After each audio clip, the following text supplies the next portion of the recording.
So eto mga sangkay, ang matinding balita ngayon, may pasabog po si Pangulong Bongbong Marcos na ikagugulat po ng buong Pilipinas.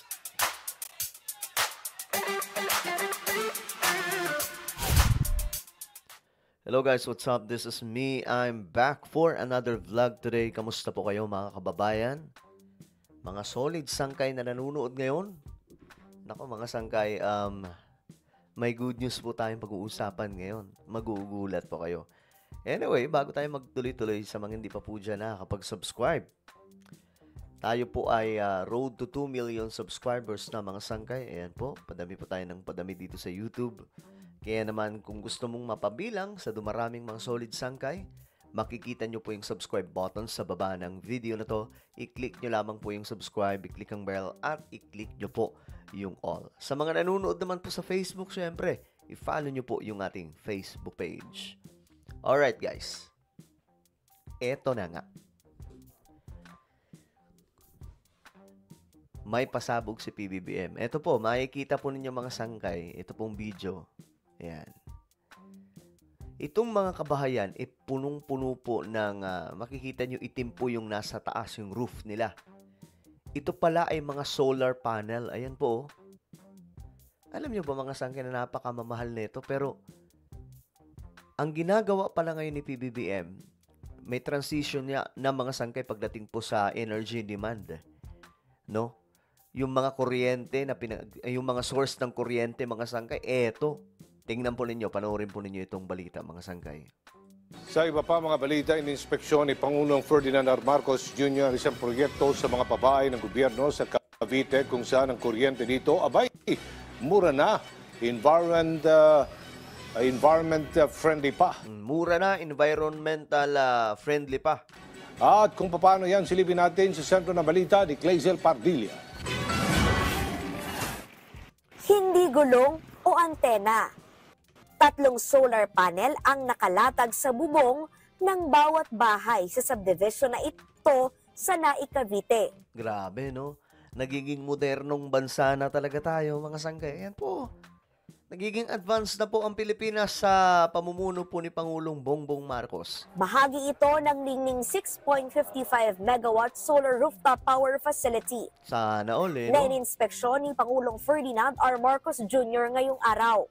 Solar project ito na layong makakuha at makapagbigay ng malinis at maasahang supply ng kuryente. Gamit ang bubong ng nasa 2,000 kabahayan sa ilalim ng socialized housing program ng Pag-ibig at Pasinaya Homes, kinabitan ito ng mga solar panel na nag-absorb ng liwanag ng araw na nagiging kuryente. Wow! O ayan, mga sangkay, yan po yung napakagandang balita. Akala nyo sa ibang bansa lang yan. Dito po sa Pilipinas, nag-a-adapt na po si PBBM. So, ang transformation po ngayon ng ating bansa, papunta po na po sa pagiging advanced at modern na Pilipinas. So, alam nyo kung hindi lang talaga nanggugulo ang mga DDS, alam nyo maganda yung takbo ng ating bansa. May mga katulad nito, mga proyekto na talagang naman nagpapagaan po sa buhay ng mga Pilipino. 'Di ba? Saan ka makakakita mga sangkay ng mga pabahay tapos mayroon pong mga bahay na mayroon pong solar panel na po. Ayan po, mga sangkay. So, mura na po ang kuryente na babayaran nila. Pambihira. Uy, kung matindi-tindi pa, mga sangkay, pwede pa pong libre. Papalo sa 6.55 megawatts na kuryente ang maaring makolekta na kayang makapag-supply ng kuryente sa halos 26,000 kabahayan sa Metro Manila at mga katabing probinsya. Grabe. Ito po ang kaunahang grid-connected utility-scale solar project sa buong mundo. Grabe, first time pala ito sa ano daw mga sangkay, first time pala ito sa buong mundo. Pambihira ka talaga, BBM. Ito po ang kaunahang grid-connected utility-scale solar project sa buong mundo na matatagpuan sa isang socialized housing community. Dahil gamit natin ang mga bubong ng mga bahay na naitayo na, walang ginamit na farmland. Oo nga, no? Mga sangkay, ang galing.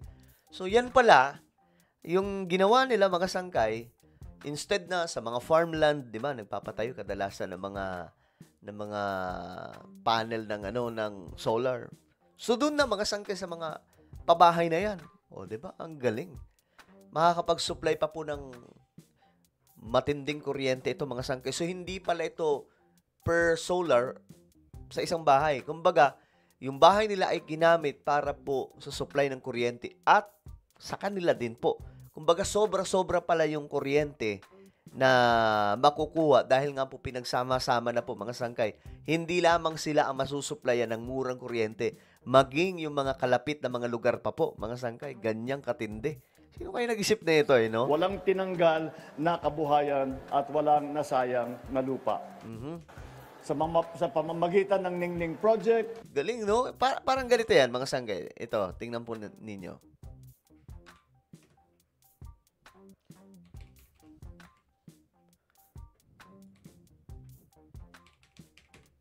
Para magets po ninyo.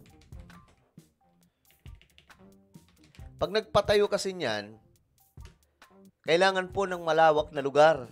Ayan, ganito, mga sangkay. Oh. Oh, ito. Ganyan.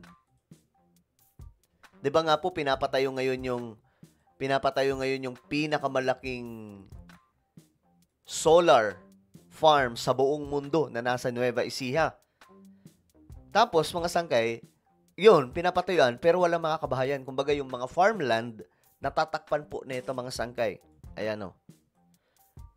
So instead na sa mga ganito pinatayo nila PBBM, doon po sa mga pabahay project, doon po nila inilagay itong mga solar panel. So, 'di ba? Laking ginhawa mga sangkay. Nakatulong po sa mga komunidad at mas makakatulong pa po in the future. Ang galing lang naman mga sangkay ng nakaisip na ito, pambihira. Okay, tuloy natin. makakabawas tayo ng mahigit 6,000 metriko na tonelada ng carbon dioxide. Yun, makakatulong ito sa climate change natin ngayon na maibsan kahit papano. Emission kada taon. Para tayong nag-alis ng halos 1,000 sasakyan Galing. sa ating mga kasada. Kaya't mas makakatulong tayo sa ating kalikasan. Ang kuryenteng nakukuha, ibinibenta sa mga power distributor gaya ng Meralco. Habang ang may-ari naman ng bahay na kinabitan ng solar panel, hindi pinagbayad ng down payment sa pabahay. Inalis na rin ang 50,000 piso na singil sa miscellaneous fee. Yun. May buwan ng Grabe. 100 pesos ding insentibo ang bawat homeowner Grabe, na ginagamit pambihira. bilang community assurance support, gaya ng pagkakabit ng CCTV, pailaw sa village, at singil sa pagtatapon ng basura. Malaking bagay ito para kay Grace na may 2 anak na pinag-aaral. Grabe, mga sangkay, nakalibre sila no? Tapos ang dami pang insentibo. Yung mga pambihira, may mga pa sila, may mga benefits. Mahalaga yun, ma'am, kasi nakakabawas na rin po yun sa pang-araw-araw naming mga bayarin. Gastusin, yun po. In other words, the energy that we produce here will power a better life for the people who live in this community, but even beyond this community. Tiniyak ni Pangulong Marcos na pagbubutihin pa ang proseso sa pagtatayo ng mga ganitong proyekto para masuportahan ang mga energy project. Grabe. Ang mga ganitong programa kasi refleksyon ng pagkakaisa ng gobyerno, pribadong sektor at komunidad tungo sa mas maliwanag na bukas. Galing, mga sangkay. Good. Oh, ito, may isa pa pong video para busog na busog po tayo. Ayan po Ganyan po siya kadami mga sangkay.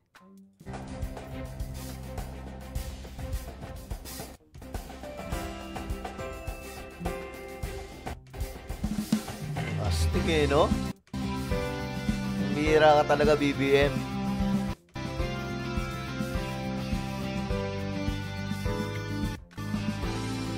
Kaya kung ako, mga sangkay, bata pa naman ng Pangulo, dapat ma-extend dito Kasi bukod sa ngayon, di ba, kinakalampag niya yung mga korap, ang dami po niya mga modernong project ngayon sa ating bansa.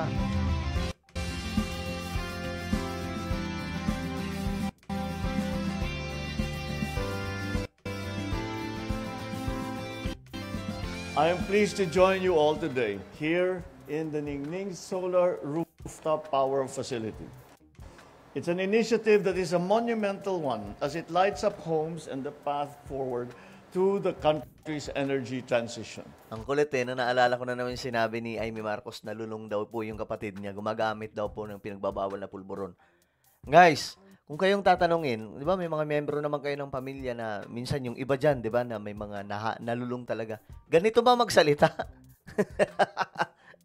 Ganito ba kagaling magsalita ang inyong yung gumagamit ng pulburon? Diyos mio, Mariwa. Solaris and Raymulan Lands have done something quite remarkable.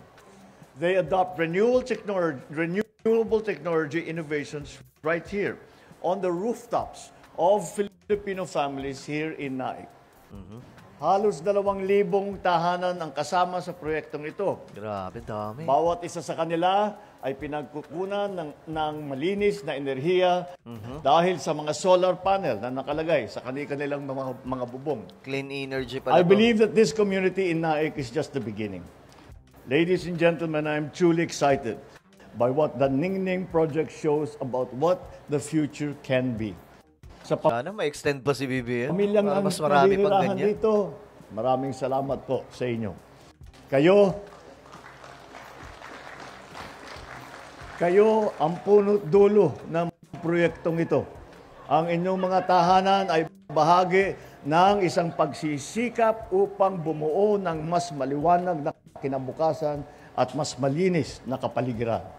On our end as the government, we will continue improving our processes so we can promote and support and accelerate more innovative renewable energy projects just like this. Muli, sama-sama po tayo magsikap upang makamit ang isang mas maganda at maliwanag na kinabukasan, mamanahin at ipagmamalaki ng ating mga anak. Galing, men. Grabe, sobrang solid to, guys. Sobrang solid to, pambihira. Tingnan nyo, oh. Ayan, oh. Yung mga kabahayan na yan, di ba? Ayan, oh. Grabe. Alam nyo, kapag ma-extend pa si BBM, marami pang ganito in the future. Swerte na ang community na to, no? So, ano po ang inyong opinion? Comment down below. Meron po tayong YouTube channel. Sankey Revelation, hanapin nyo po ito sa YouTube ngayon din. Kapag nakita nyo na, i-click nyo po yung subscribe, i-click yung bell, at i-click nyo po yung all. Ako na po ay magpapaalam. Mag-iingat pong lahat. God bless everyone.